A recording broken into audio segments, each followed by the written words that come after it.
অধিকাংশ রাজনৈতিক দল নপুংসতার পরিচয় দিচ্ছে বিধায় ডক্টর ইউনূসের ফ্যাসিবাদী চরিত্র দিনে দিনে প্রকট আকার ধারণ করছে। শেখ হাসিনা স্বৈরাচার হতে যদি তিনি ফ্যাসিবাদী হয়েও থাকেন 15.5 বছর সময় লেগেছিল। আর এই সরকার মাত্র 1 বছরই তার ফ্যাসিবাদিতার সম্পূর্ণ নগ্ন চেহারা উন্মোচন করেছে। অতএব আমি বলছি এই কারণে বিএনপি কেন গেল এই বৈঠকে? না গেলে কি হতো? বিএনপি তো জানে কি জন্য ডাকছে, আর যদি না গিয়ে থাকে আমি তো বুঝতে পেরেছিলাম, আমি একজন সাধারণ মানুষ, একজন নগণ্য সাংবাদিক, আমি তো বুঝতে পারছিলাম যে দেখে কি বলবে। বিএনপি বুঝতে পারেনি এই সরকারের প্রধান উপদেষ্টা তিনি রাজপ্রাসাদ থেকে বের হলেন না, তিনি প্রাসাদ বন্দী করে রেখেছেন নিজেকে এবং ওখানে বসে বসে কমলার জুস খাচ্ছেন, ফটো সেশন করছেন। মানে এই ধরনের রাজা তো আমরা কখনো দেখিনি বাংলাদেশে। তাহলে ভয়টা কোথায়? ভয়টা কোথায় আমরা জানি, কিসের ভয় সেটিও আমরা জানি। এই জন্য তিনি বের হতে পারছেন না। দর্শক সালাম এবং শুভেচ্ছা রইল। আপনাদের সাথে আমি আতিক রহমান পূর্ণিয়া শুরুতেই বলে নিই, আজকে আবারও আমাদের সঙ্গে আছেন আমাদের আমন্ত্রিত দেশবর্ণের শিক্ষাবিদ, রাজনৈতিক বিশ্লেষক, নির্বাচন পর্যবেক্ষক professor doctor lieutenant colonel Nazmul Hasan Karimullah এবং জনপ্রিয় সাংবাদিক সময়ের বলিষ্ঠ কণ্ঠ মশিউর আলম পান্না। আপনাদের দুজনকে আমাদের দর্শকদের পক্ষ থেকে সালাম এবং শুভেচ্ছা জানিয়ে শুরু করছি। আপনারা জানেন দেশে হঠাৎ করে উত্তর মাইলস্টোনে বিমান দুর্ঘটনায় একের পর এক 24 ঘন্টায় অনেক ঘটনা ঘটে গেছে। উপদেষ্টাদের আটকে থাকা, 9 ঘন্টা অবৈধ থাকা, তারপর সচিবালয়ের ছাত্রদের দ্রুত পাওয়া, যেটা আমার কাছে মনে হয়েছে অত্যন্ত সিগনিফিকেন্ট ঘটনা। রাজনৈতিক দলগুলোর সঙ্গে ডক্টর ইউনূসের বৈঠক, সেখানে হাসি উজ্জ্বল চেহারা, এবং তারপরে এসে একাধিক ঘটনা একের পর ঘটছে। এখনো আমরা যেদিন কথা বলছি ঘটনা 3 দিন পর, সেদিনও সত্যিকার অর্থে কতজন নিহত হয়েছেন জানা যায়নি। যে আমাদের আমিরের ধারণা শুধু আমরা জানি এটা 100-র উপরে। ঘটনার 3 দিন পরও ধারণার মধ্যেই আমরা আছি, এটা নিয়ে অনেক বড় প্রশ্ন। আমি প্রথমে শুরু করতে চাই প্রফেসর ডক্টর নাজমুল হাসান করিমুল্লাহ, এই সার্বিক বিষয় এবং সরকার যে এরকম একটা সময়ে রাজনৈতিক দলগুলোর সঙ্গে বসছে, এইটা কি এই ঘটনার প্রেক্ষিতে নাকি প্রশ্ন উঠেছে যে আসলে এর মধ্যে দিয়ে আর কি হচ্ছে? এত বড় একটা ঘটনা ঘটছে, তার ভেতরে আবার পলিটিক্যাল অন্য কিছু ঘটছে কিনা, সেদিকে নজর রেখে professor doctor lieutenant colonel Nazmul Hasan Karimullah. ধন্যবাদ। দেখুন, যে ঘটনাটি ঘটেছে, দুর্ঘটনা বা যা কিছুই বলি আমরা, এটি আনপ্রেসিডেন্ট। ধরুন এটা একটা প্রশিক্ষণ জঙ্গি বিমান না হয়ে একটা মিটিওরও তো হতে পারে, একটা গ্রহাণু আছড়ে পড়ল আমাদের যমুনার ওপর, তখন ব্যাপারটা কি দাঁড়াবে? সেই জন্যে তাত্ত্বিক বিবেচনায়, সিমুলেশন পার্সপেক্টিভে সকল সম্ভাবনাই কগনিজেন্সে নেওয়া ভালো, উড়িয়ে দেওয়া ঠিক না। এখন এই ঘটনাটির মধ্য দিয়ে অনেকগুলো বিষয় তো আমাদের চোখের সামনে প্রতিভাত হল। একটা হচ্ছে আমাদের অ্যাডহক কালচার, সেখান থেকে আমরা বেরোতে পারছি না। দ্বিতীয়ত হচ্ছে সমন্বয়হীনতা। তৃতীয়ত হচ্ছে একবার যদি আপনি অমল ধবল একটা চাকরি বা দায়িত্ব পেয়ে যান, সেটা থেকে আপনি সরতে নারাজ। আমাদের মাননীয় শিক্ষা উপদেষ্টা জানান দিয়েছেন যে তিনি পদত্যাগ করবেন না, তবে যারা নিয়োগকর্তা তারা যদি বলেন তাহলে তিনি সরে দাঁড়াবেন। মাইন্ডসেটটা তো বোঝাই যাচ্ছে। আবার আমাদের একজন তরুণ তুর্কি নেতা তিনি বলে ফেলেছেন রীতিমতো খোলামেলা যে আমাদের মাননীয় স্বাস্থ্য উপদেষ্টা কে আপনার আমাদের মাননীয় প্রধান উপদেষ্টা নিয়োগ দিয়ে এক ধরনের স্বজন প্রীতির দৃষ্টান্ত স্থাপন করেছে। জি, ওইসব বিবেচনায়। আর এখানে খেয়াল করে দেখেন আমাদের সম্মানীয় সার্জিস মহোদয়, মাননীয় উপদেষ্টা সজীব ভুঁইয়া এবং কি সম্মানীয় আসনাদ মহোদয়, তারা কিন্তু রীতিমতো আপনার ধমক দিয়েছেন এই মাইলস্টোনের ছাত্রছাত্রীদের, যে তারা যাতে এই আর আন্দোলন না করে। তো এখন আপনি যেই রাস্তা ধরে এসছেন এই জায়গাটায় মঞ্জিলে মকসুদে পৌঁছেছেন, একই পথ ধরে তো যারা উত্তরসূরি তারাও তো আসতে চাইবে, তাই না? এটা তো মৌরুষি পাট্টান আন্দোলন বা অ্যাক্টিভিজম আপনার একক চিরস্থায়ী বন্দোবস্ত নয়, সে বিষয়টাও কিন্তু আমাদের ভুলে গেলে চলবে না। আর এখানে আপনার অনেক বিষয় চলে এসছে, কনস্পিরেসি থিওরি থেকে শুরু করে সবকিছু। খেয়াল করেন যে হ্যাকাররা বলে দিয়েছেন যে এ ধরনের একটি ঘটনা ঘটবে, তার ঘটনার 2 দিন আগেই বলে দিয়েছে। আবার এখানে একটা রাজনৈতিক অর্থনীতি আছে। চীন এই যুদ্ধ প্রশিক্ষণ বিমান সরবরাহ করেছিল এবং এটাই ছিল শেষ চালান। এরপর বিষয়টা অবসলিউট হয়ে গেছে, ফলে তারা এর কোনো যন্ত্রাংশ আর উৎপাদন করছে না। এমন অবস্থায় একটা না হয় ধ্বংস হয়েছে, বাকিগুলো তো স্ট্যান্ডার্ড অবস্থায় আছে, যেহেতু তার ব্যবহার করার কোনো সুযোগ নেই। ফলে স্ক্র্যাপ বা জাঙ্ক হিসেবে আপনি হয়তো এগুলো ডিসম্যান্টেল করে বিক্রি করতে পারেন স্বল্প মূল্যে, সেটা একটা বিষয়। কিন্তু এখানে যে বিষয়টি লক্ষণীয় সেটি হচ্ছে আমাদের বিমান বাহিনী দ্বিতীয়বারের মতো ওয়েল এক্সপোজড হলো। একবার সেই অক্টোবরে আমাদের যে বৈমানিকগণ তারা কিন্তু রীতিমতো নিকেশ হয়ে গিয়েছে। আপনার একটা কুদিতা অ্যাটেম্পট হয়েছিল, আপনার আমাদের শাহবাগস্থ বেতার কেন্দ্র পর্যন্ত দখল হয়ে গিয়েছিল এবং তার মধ্য দিয়ে আমাদের এয়ারফোর্সের ব্যাকবোন নষ্ট হয়ে গিয়েছে। জালের একটি বিমান স্কাইজ্যাক করে ঢাকায় আমাদের এই এয়ারপোর্টে নিয়ে আসা হয়েছিল এবং এইটা ক্যামোফ্লাজ হিসেবে হয়তো কাজ করেছে, কিন্তু এই হুটোপুটির মধ্যে আমাদের প্রশিক্ষিত বিমান সেনারা অনেকেই হত হয়ে গেছে। এই দ্বিতীয়বারের মতো এই প্রশ্নটা এখন আসলো যে আমাদের যা কিছু ক্রয় করা হয়েছে আগে ওয়ার টয়েস বিশ্ব বিমান বাহিনীর, সেগুলো কি স্ট্যান্ডার্ড হয়ে যাবে? আমরা কি আর আকাশে ওড়াবো না এই ফ্লাইং কফিন গুলো? তো এই নিশ্চয়ই অনেক বিষয়ে বড় প্রশ্ন।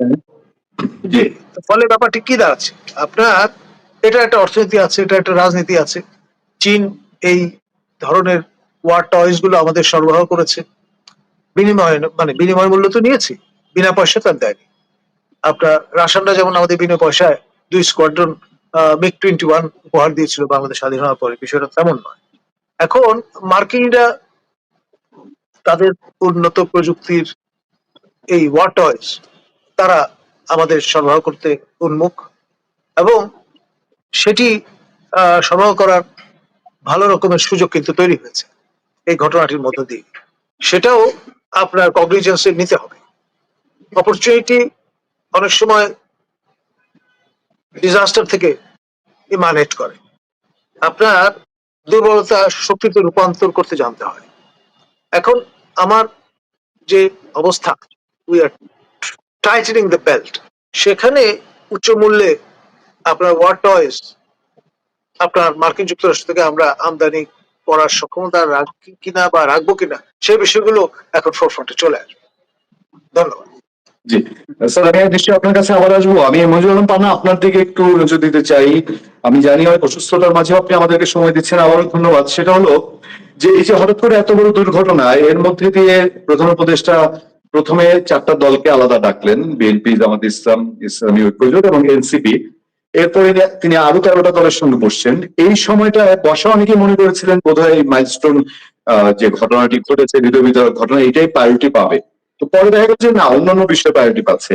তো হঠাৎ করে এই সময়ে দলগুলো বসা কেন জরুরি মনে হচ্ছে, মানে এটা আপনি কিভাবে দেখছেন? নাম্বার 1। নাম্বার 2 হচ্ছে দেখেন, এইসব বসার মধ্যে দিয়ে কিছু জিনিস উঠছে যে গতকালকে বিশেষ করে শোক ছিল, রাষ্ট্রীয় শোক। সবাইকে বেশ ফুরফুরা মুডে দেখা গেছে, বলা যায় যে অনেককে হাস্যজ্জ্বল মুখে দেখা গেছে প্রধান উপদেষ্টা সহ। এবং ওই দিন আরেকটা ইন্টারেস্টিং ঘটনা ঘটছে। এই 3টা পয়েন্টে আমি আসলে আপনার একটু একটু করে মন্তব্য চাচ্ছি, বা আপনি কিভাবে দেখছেন। আর লাস্ট হলো যে ওনারা হাফ এন আওয়ারের জন্য একটা অর্থ সহায়তার পোস্ট দিয়েছিলেন। মানে হঠাৎ করে কেন এই বুদ্ধি আসলো, এটা করতে হবে কেন, এই সিচুয়েশন গুলো একটু আপনি কিভাবে নিশ্চয়ই দেখছেন। গতকাল 24 ঘন্টা অনেক ঘটনা ঘটছে, এই 3টা বিষয়ে একটু মঞ্জুর আলম পান্না আপনার একটু পর্যালোচনা এবং আপনার বিশ্লেষণ জানতে চাই। পরে নিশ্চয়ই আমরা আবার কাছে যাবো। অনেক ধন্যবাদ। কলিমুল্লাহ স্যারকেও শুভেচ্ছা জানাচ্ছি। বাস্তবতা হচ্ছে কি, এই যে শুভেচ্ছা জানালাম, এই কথা বলতে কিন্তু আমারও খারাপ লাগছে যে শুভেচ্ছা শুভকামনা এই মুহূর্তে এসে আমি এটা বলছি। বাস্তবতা হচ্ছে এটি যে তাই বলে আমরা কি না খেয়ে আছি, আমাদের দৈনন্দিন কাজকর্ম বাদ হয়ে আছে। উত্তরাতে যে প্রায় 30-35 জন শিশু সহ অনেকে মারা গেলেন, আহত হলেন প্রায় 2 শতাধিক। আমাদের কোনো কাজ থেমে আছে? না, থেমে নেই। তারপরেও কিছু প্রথা থাকে, কিছু আনুষ্ঠানিকতা থাকে, এইগুলো এগুলো মেনটেন করতে হয়। তো আপনি যেটা বললেন যে হাস্যজ্জ্বল ছবি, ফটো সেশন, এগুলো তো নির্লজ্জতার বহিঃপ্রকাশ। মানুষ অনেক সময় নাটক করতে গিয়ে ধরা পড়ে যায় না, এগুলো হচ্ছে তার কিছু সিমটম রেখে যাওয়া, যেগুলো স্রেফ নাটক করেছে। আর আপনি যেটা বললেন প্রথমেই যে অবাক হয়েছেন এই জরুরি বৈঠক কেন, বা জরুরি বৈঠকের মধ্য দিয়ে হয়তো মাইলস্টোন নিয়ে বিশেষ কোনো আলোচনা হবে, অনেস্টলি স্পিকিং আমি এতটুকু অবাক হইনি। তার কারণ ডক্টর মোহাম্মদ ইউনূস সাহেবের এই ধরনের কার্যক্রম এটা নতুন কিছু নয়। তিনি যখন বিপদে পড়েন তিনি রাজনৈতিক দলগুলোকে ডাকেন, ডেকে তড়িঘড়ি করে আলোচনায় বসেন, আবার সারা বছর, এক বছর তো হয়ে গেল, এই পুরোটা বছর তিনি রাজনৈতিক দলগুলোকে বৃদ্ধাঙ্গুলি প্রদর্শন করে আসছেন। যদি বলেন কেমন, আপনি খেয়াল করে দেখেন, রিকল করুন, যখন 15ই আগস্ট জাতীয় শোক দিবস, বঙ্গবন্ধুর মৃত্যু দিনকে কেন্দ্র করে জাতীয় শোক দিবস ছিল, তো সেটা তো সরকারি ছুটি ছিল। এই ধরনের আরো কয়েকটি বিষয় যখন সরকার সিদ্ধান্তহীনতায় ভুগছিল, তাদের নৈতিক কোনো ভিত্তি ছিল না এই সরকারি ছুটিগুলো বাতিল করা, বিশেষ করে 15 আগস্ট সরকারি ছুটি হিসেবে সেগুলো বাতিল করা, কি করলো, তড়িঘড়ি করে সব রাজনৈতিক দলকে নিয়ে উনি বৈঠকে বসলেন। আপনার নিশ্চয় মনে আছে, সম্ভবত গত এপ্রিলে যখন সেনাপ্রধান জেনারেল ওয়াকারুজ্জামান সাহেব ক্যান্টনমেন্টে অফিসার্স অ্যাড্রেসে তিনি বললেন নো ব্লাডি করিডোর, কোন ধরনের বন্দর বিদেশিদের হাতে তুলে দিতে দেওয়া হবে না, এবং সরকার সেনাবাহিনীকে পাশ কাটিয়ে বিভিন্ন ধরনের সিদ্ধান্ত গ্রহণ করছে, তখন আমরা কি দেখলাম, ইউনূস সাহেবের পায়ের তলা থেকে মাটি সরে যাওয়ার মতো অবস্থা হলো, তিনি পদত্যাগ করবেন এমন একটি নাটকের অবতারণা করা হলো। ওই সময় কিন্তু তিনি রাজনৈতিক দলগুলোকে নিয়ে জরুরি বৈঠকে বসেছিলেন, মানে ওনার যখন দরকার হচ্ছে তখন উনি রাজনৈতিক দলগুলোর সহায়তা দিচ্ছেন। এগুলো স্রেফ ভাওতাবাজি, স্রেফ ভাওতাবাজি। তিনি নিজের প্রয়োজনে রাজনৈতিক দলগুলোকে ডাকছেন, তাদের কাছ থেকে কথা আদায় করেছেন। এখন যেহেতু মঙ্গলবার মাইলস্টোন স্কুল অ্যান্ড কলেজের শিক্ষার্থীরা তুমুল একটা প্রতিরোধ করে তুলেছিল, আসিফ নজরুল সাহেব কিংবা শিক্ষা উপদেষ্টাকে অবরুদ্ধ করে রেখেছিল প্রেস সচিব সহ 9 ঘন্টা, তখন কিন্তু ইউনূস সাহেব ভয় পেয়ে গেলেন, এই বুঝি তার গদি যায়, এই বুঝি যমুনা অ্যাটাক হয়। উনি কি করলেন, সবাইকে নিয়ে সবার একটা সমর্থন আদায়ের চেষ্টা করলেন। এবং প্রথমেই দেখুন, আমাদের কোন রাজনৈতিক দল, আমি এখানে নাম মেনশন করলাম না, বিএনপি বিষয়টা হচ্ছে যে প্রধান উপদেষ্টা ডাকলেই তারা নিজেদের ধন্য মনে করে, প্রত্যেকটা রাজনৈতিক দল দেখবেন, এই যে ঐক্যমত্য কমিশনের বৈঠক হচ্ছে দিনের পর দিন 6-7 মাস ধরে, কি অ্যাচিভমেন্ট, দিনের পর দিন নাটকগুলো হচ্ছে। ইভেন যেদিন রাষ্ট্রীয় শোক ঘোষণা করা হলো সেই দিন সকালেও এই ঐক্যমত্য কমিশনের বৈঠক হলো, মানে বৈঠকটা হলো, মানে স্রেফ নাটক। এবং ওই বৈঠকের ক্ষেত্রে কিন্তু সিপিবির রুহুল হোসেন প্রিন্স সহ আরো অনেকে তারা আপত্তি জানিয়েছিল যে আজকে বৈঠকটি অন্তত বাদ দিন। তখন ঐক্যমত্য কমিশনের পক্ষ থেকে বলা হয়েছে, আমি ভেতরে কথা বলছি, না আমাদের সময় নেই, আমাদের এগুলো কন্টিনিউ করতে হবে, ইত্যাদি। আপনি দেখুন যে নির্লজ্জতার বহিঃপ্রকাশ, একদিকে পোড়া লাশ, আরেকদিকে তাদের টেবিলে কমলার জুস, হ্যাঁ, আবার হাস্যোজ্জ্বল ছবি প্রকাশ করা হয়, ফটোসেশন করা হয়, কি বোঝানো হচ্ছে যে আওয়ামী লীগের বিরুদ্ধে তারা ঐক্যবদ্ধ। আরে ঐক্যবদ্ধতার জন্য তো এই ধরনের ফটোসেশনের প্রয়োজন হয় না, ঐক্যবদ্ধতা এমনিতেই ফুটে ওঠে, কিন্তু এই নাটকগুলো তারা করছে। এবং সবশেষ পর্যায়ে যেটা বলতে চাই এই পর্যায়ে সেটা হচ্ছে যে 4টি দলকে ডাকা হলো, হ্যাঁ, বিএনপি, জামায়াতে ইসলামী, ইসলামী আন্দোলন এবং এনসিপি। কেন এনসিপি তো এখনো পর্যন্ত একটা অনিবন্ধিত রাজনৈতিক দল, কেবলমাত্র আত্মপ্রকাশ ঘটেছে 4-5 মাস। সিপিবি, বাসদ, গণসংহতি আন্দোলন, নাগরিক ঐক্য, এবি পার্টি, এগুলোকে বাদ দিয়ে এনসিপি কে কেন ডাকা? তারপরে ডক্টর মোহাম্মদ ইউনূস যে একেবারে 100% পার্টিজান একজন ব্যক্তি, তার নিজস্ব এজেন্ডা রয়েছে, সেগুলো বাস্তবায়ন করবে, এই ভদ্রলোকের অধীনে কিভাবে নির্বাচন হয়, কিভাবে একটা নির্বাচন অবাধ, সুষ্ঠু, নিরপেক্ষ হতে পারে, এটা সম্ভব, আদৌ সম্ভব? অথচ রাজনৈতিক দলগুলো মানে দাঁত বের করে তার সঙ্গে একের পর এক বৈঠক বসছে। এই জন্য আমি বলছিলাম যে আমাদের অধিকাংশ রাজনৈতিক দল নপুংসতার পরিচয় দিচ্ছে, এবং আজকে ফ্যাসিবাদ বলে এই সরকার যে ফ্যাসিবাদের পরিচয় দিচ্ছে, অধিকাংশ রাজনৈতিক দল, আমি সব রাজনৈতিক দলের কথা বলছি না, অধিকাংশ রাজনৈতিক দল ফ্যাসিবাদের নতুন দোসর, বর্তমান ফ্যাসিবাদের নতুন দোসর, আমার কাছে সেটাই মনে হয়।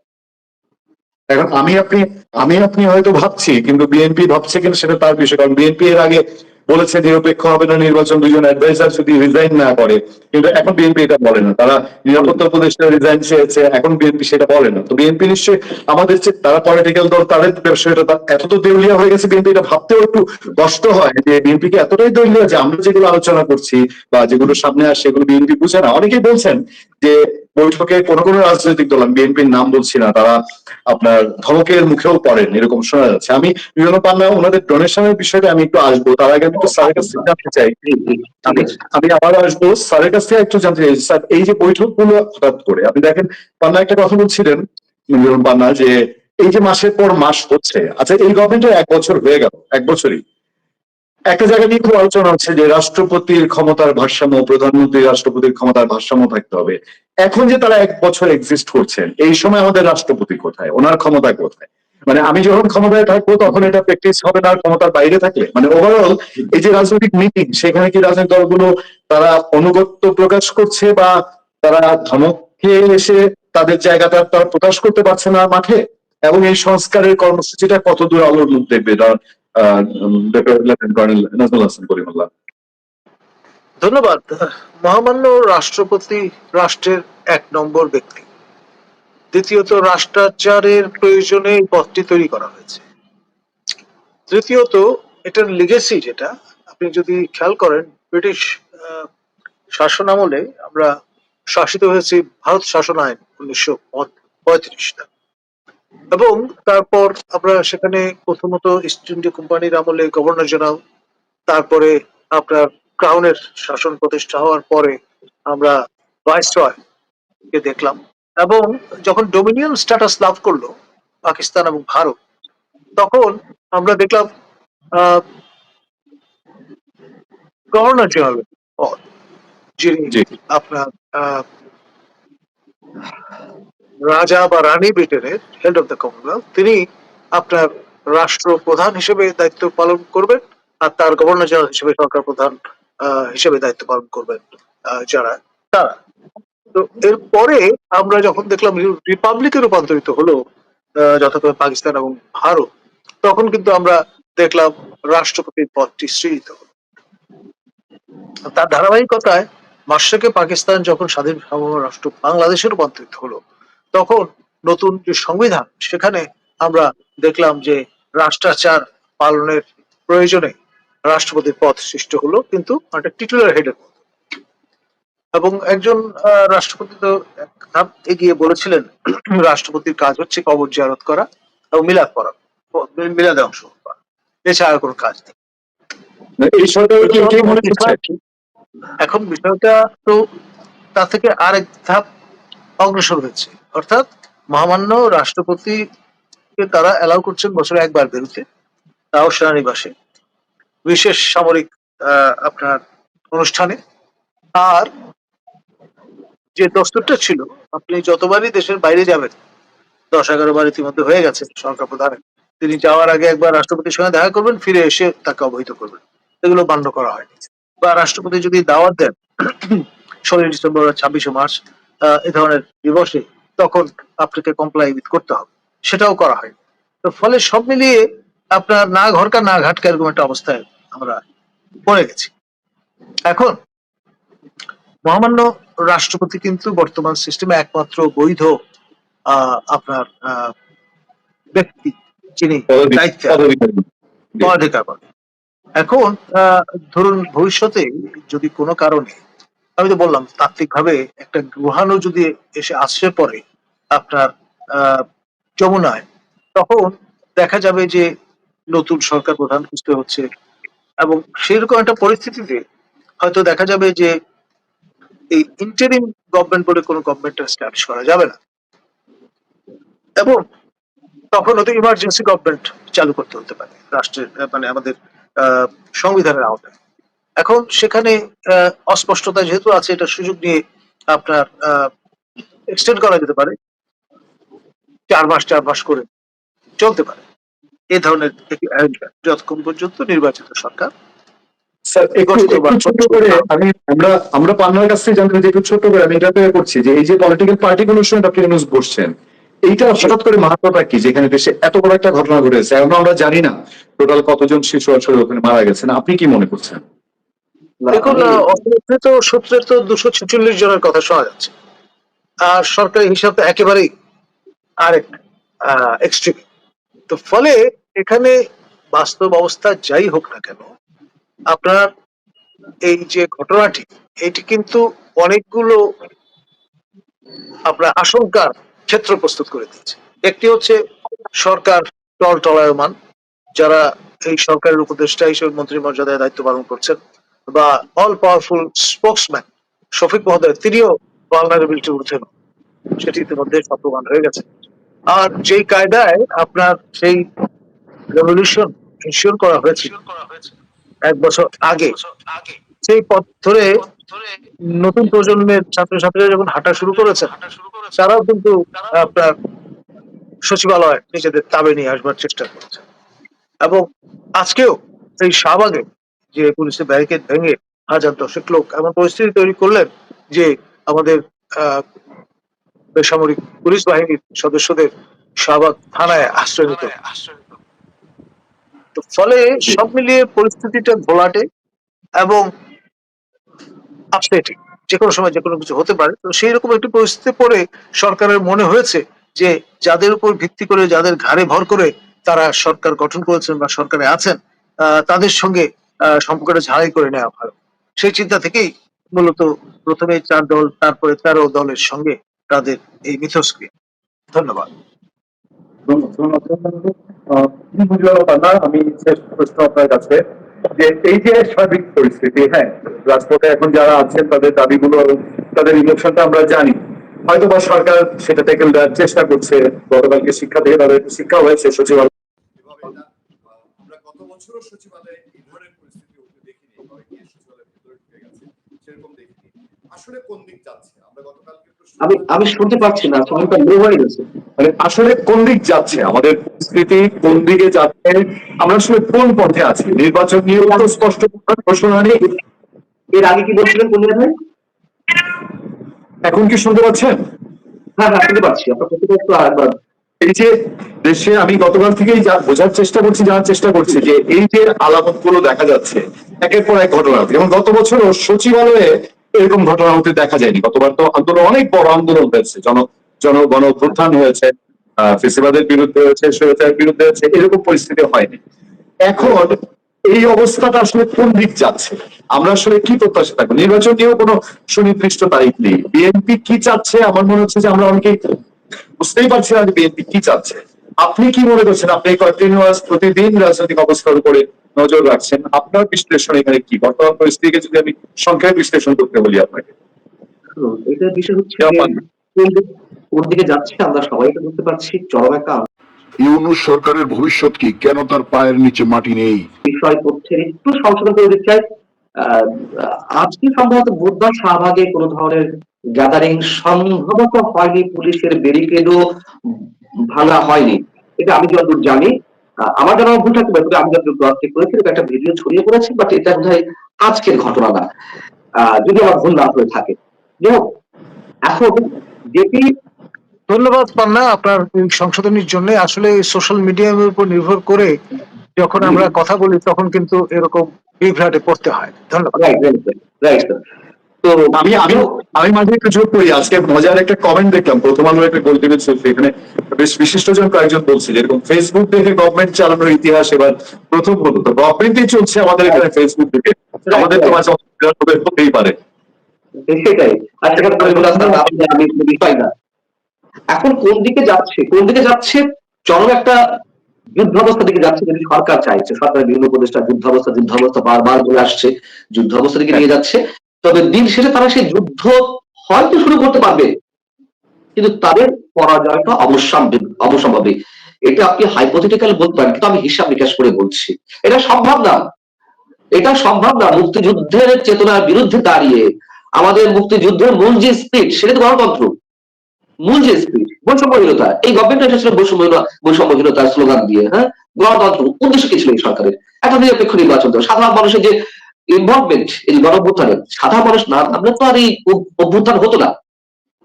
গুটি কয়েক মানুষ ডিজাইন করেছিল, আমেরিকা প্লট নির্মাণ করেছিল, এবং যুগে যুগে আমেরিকা তো প্লট নির্মাণ করে তারা সাকসেসফুল হয় এইভাবেই যে সাধারণ মানুষের সেন্টিমেন্টটা কাজে লাগায়। তো আওয়ামী লীগের নিশ্চয় অনেক ধরনের অপকর্ম ছিল, অন্যায় ছিল, দুর্নীতি ছিল, তো বাক স্বাধীনতা হরণ ছিল, গণতন্ত্রের হীনতা ছিল, এগুলো তো সবই সত্য কথা। সাধারণ মানুষের মধ্যে দীর্ঘদিনে একটা পুঞ্জীভূত ক্ষোভ যারা বাঁধছিল, সেটাকে এরা ক্যাশ করেছে। এরা ক্যাশ করে কি করলো? সাধারণ মানুষের সঙ্গে প্রতারণা করলো। আওয়ামী লীগের চেয়ে ভয়ঙ্কর ফ্যাসিবাদ হয়ে উঠলো, স্বৈরাচার হয়ে উঠলো। তো 11 মাসে যদি এই চেহারা দেখাতে হয়, এদের যাত্রা বেশি দিন না। আওয়ামী লীগের তো বিশাল একটা জনগোষ্ঠী ছিল, তাদের জনভিত্তি ছিল 4 কোটি 5 কোটি মানুষ তাদের আহ, মানে সাপোর্টার। আমি যদি ভোটারের কথাও বলি, তাও তো 2.5 থেকে 3 কোটি ভোটার তাদের, আর সাধারণ মানুষ সহ 5 থেকে 6 কোটি। তো এই সরকার যে উদ্দেশ্যে যাচ্ছে, যে উদ্দেশ্যে বাস্তবায়ন করতে যাচ্ছে, সেটা কোনোভাবেই সফল হবে না। মাঝখান থেকে কিছু প্রাণহানি ঘটবে, মাঝখান থেকে কিছু ধ্বংসাত্মক কার্যক্রম ঘটবে। আর এখন যে অবস্থা দেখছি, এখানে বিএনপির অনেক বড় একটি রোল প্লে করার কথা ছিল। আপনি বলছেন যে সাধারণ মানুষ যখন বুঝতে পারছে, বিএনপি কেন বুঝতে পারে না? বিএনপির অনেস্টলি স্পিকিং, তারেক রহমানের গত 5 আগস্টের পর থেকে প্রথম 6-7 মাস বা 7-8 মাস আমরা মনে করেছিলাম তার রাজনৈতিক দূরদর্শিতা অনেক অনেক উন্নত হয়েছে। হয়তো আগেও ছিল, সেই তুলনায় এর মধ্যে অনেক উন্নত হয়েছে। আমরা দেখলাম না, উন্নতির তেমন কোনো এক্সাম্পল আমরা দেখিনি। যে বিএনপির উপরে সাধারণ মানুষের অনেক কিছু চাওয়া পাওয়া ছিল, কেন যেন তারা হয় কোনো গিভ এন্ড টেক, আমি হয় হয় কোনো কথা বলছি, হয় কোনো গিভ এন্ড টেকের বিষয়, টেকের জায়গা থেকে তারা বুঝো না বুঝা ভাব করছে, অথবা তারা রাজনৈতিক অপরিপক্কতার প্রমাণ দিচ্ছে।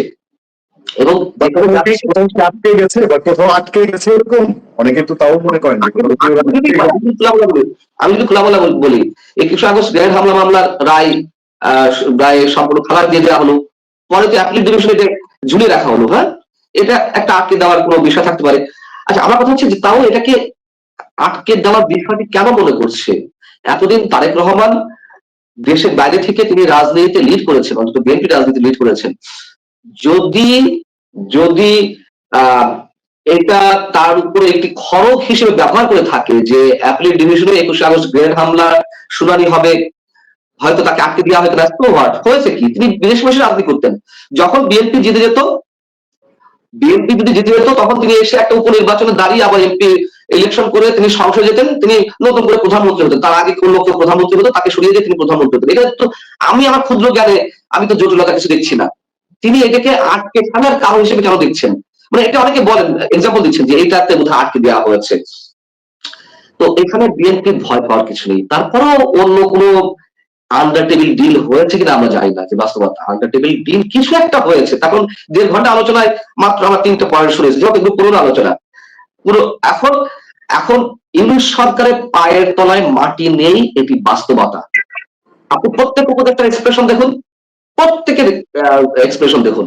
এবং এই যে সোকল বিপ্লবীরা, আমি বলতে পারি বড়জোর অভ্যুত্থানের নেতৃত্বে ছিল, আমি তো বিপ্লব হিসেবে এটিকে কোনোভাবেই সমর্থন করি না। বিপ্লবের মাহাত্ম অনেক বড়, অনেক গভীর। যাই হোক, এই অভ্যুত্থানের নেতৃত্বে যারা ছিল তারা মনে করেছে তারাই সর্বেসর্বা, এই বাংলাদেশ তাদের কাছে দেওয়া হয়েছে। কিন্তু মাইলস্টোন স্কুল অ্যান্ড কলেজের শিক্ষার্থীরা তারা কিন্তু চ্যালেঞ্জ ছুড়ে দিয়েছে এক অর্থে। তোমরা মনে করো না যে তোমরা যে চেতনা নিয়ে এখানে দাঁড়িয়ে আছো, তোমাদেরকে কেউ চ্যালেঞ্জ জানাতে পারবে না। এই মেসেজটা কিন্তু আমরা পেয়েছি, এই মেসেজটা পেয়েছি। একটু তো বোধ হয় গলা নরম অনেকের চোখে মুখে বিভিন্ন কিছু, স্যার বলতে পারবেন ভালো। আমরা প্রায় শেষ পর্যায়ে, আপনারা দেখেছেন যে সরকারের মধ্যে এইটুক ধাক্কাতে আমরা তো আমাদের সাংবাদিকতা জীবনে সিডো রায়লার মতন দুর্যোগগুলো দেখেছি সরকারগুলিকে মোকাবেলা করতে, কোভিড মোকাবেলা করতে, অসংখ্য লঞ্চ দুর্ঘটনা সহ দুর্ঘটনা মোকাবেলা করতে, একটু মোকাবেলা করতে গিয়ে তারা ফান্ড করছিলেন। এবং তাদের একজন এক্সপ্রেশন কালকে আইন উপদেষ্টার প্রেস কনফারেন্স, শফিক সাহেব অনেক সময় পলিসি মেকিং কিছু কথা বলেন, আমরা কালকে দুর্ভাগ্য শুনতে পাইনি। তো আমি এক মিনিট করে স্যার এবং মিলিয়ন পান্না আপনাদের কাছে আমি সবশেষ যে জিনিসটি জানতে চাবো যে এখন দেশের যে সিচুয়েশন, গভর্নমেন্ট কি এখনো ঠিক পথে এগোচ্ছে, নাকি পান্না যেটা আশঙ্কা করছেন যে তারা একটা বড় সড়ো গোলযোগ, আরো বড় গোলযোগ লাগাতে যাচ্ছে? প্রথমে রবীন্দ্র হাসান কলিমুল্লাহ এবং পান্না পান্না দিয়ে আমরা শেষ করতে চাই। এক মিনিট করে আমরা এর মধ্যে অনুষ্ঠানের শেষ পর্যায়ে নাজমুল হাসান কলিমুল্লাহ। দেখুন, এই সর্বশেষ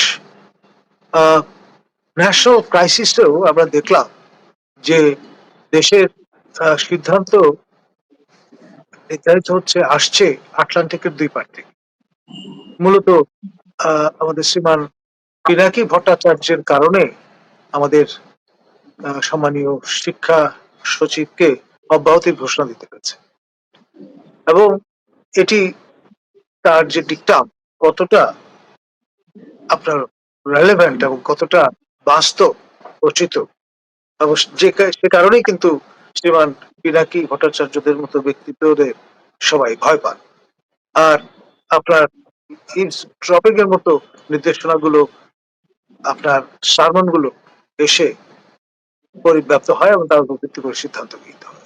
সে কারণে অনেকে মনে করেন যে এক অদৃশ্য শক্তি পরিচালনা করছে এই দেশ। অফিসিয়াল যে ফাসাদ, সেখানে প্রফেসর ইউনূস বসে আছেন, মহামান্য রাষ্ট্রপতি শাহাবুদ্দিন চুপ্পু বসে আছেন, কার্যত আপনার আমাদের নার্ভ সেন্টার চলে গেছে দেশের বাইরে। ধন্যবাদ।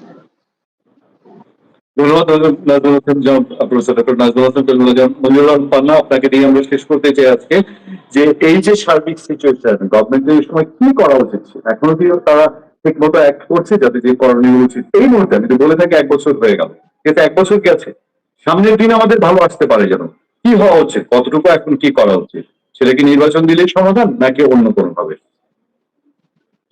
নির্বাচনের তো বিকল্প নেই, এবং এই সরকারের অধীনে নির্বাচন হলে সেটাও যে নিরপেক্ষ হবে বিন্দু মাত্র তার কোনো সম্ভাবনা নেই। এই সরকারকে যেতে হবে, নতুন করে সরকারের অধীনে নির্বাচন দিতে হবে। এই সরকারের অধীনে নির্বাচন সরকারের যে আলাপটা হয়, জি জি, সেটি হয়তো সম্ভাবনা আছে। আপনি দেখুন, আপনি তো বারবার নিজে হয়তো বোঝার চেষ্টা করছেন বা আমাদেরকেও একটু গভীরে যাওয়ার চেষ্টা করাচ্ছেন। এটা বাস্তবতা। আমি তো বারবার বলছি এই সরকারের পায়ের তলায় মাটি নেই, মাটি সরে গেছে আরো অনেক আগে।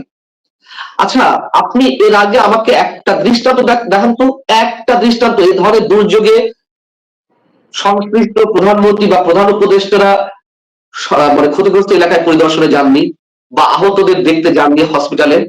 একটা আমার স্মৃতি থেকে 111 গভর্নমেন্টের অসংখ্য সমালোচনা, চট্টগ্রামে পাহাড় দশে মহিনুর আহমেদ, সাবেক সেনাপ্রধান ফখরুদ্দিন আহমেদ, তারা দুজনেই সেখানে পরিদর্শনে গিয়েছিলেন এবং খুবই রিস্কি সিচুয়েশনে গিয়েছিলেন তারা। ইভেন ইভেন শেখ হাসিনার বিরুদ্ধে এত অভিযোগ, এত অভিযোগ, তারপরে সম্ভব তিনি আহ আলোচনা সমালোচনার মুখে হোক বা যে কারণে হোক, তিনি তো আহতদের দেখতে গিয়েছিলেন। এবং যত গণবিস্ফোরণ বা জনরোষের শিকার হওয়ার সম্ভাবনা থাকুক না কেন, তারপরেও তো রাষ্ট্র সংশ্লিষ্ট প্রধানমন্ত্রী বা প্রধান উপদেষ্টা বা যেই হোক না কেন বেরিয়েছেন তো। কিন্তু ইনি এতটাই ভীত যে উনি বের হতে পারছেন না, সাহস পাচ্ছেন না, সাহস কুলিয়ে উঠতে পারছেন না। কেন সাহস কুলিয়ে উঠতে পারবেন না? এটা তো নাকি জনগণের সরকার, এটা নাকি ছাত্র জনতার সরকার, তাহলে উনি সাহস পান না কেন? এটা চিন্তা করা যায়। এই ধরনের দুর্ঘটনা আমরা দেখেছি সম্ভবত আরো 20-30 বছর আগে, বিমান দুর্ঘটনা, এতগুলো মানুষ মারা যাওয়া, ছোটখাটো অনেক দুর্ঘটনা ঘটেছে, কিন্তু তারপরও তো এই প্রথম ঘটলো তারপরে। এবং বাচ্চারা, ছোট ছোট মাসুম বাচ্চারা যেভাবে হত্যাকাণ্ডের শিকার হলো বা এখনো হসপিটালে কাতরাচ্ছে যন্ত্রণায়, তাদেরকে দেখতে যাবে না, এটা চিন্তা করা যায়। এবার আপনি বুঝে নিন যে এই সরকার মাটির পায়ের তলা মাটি আছে কিনা।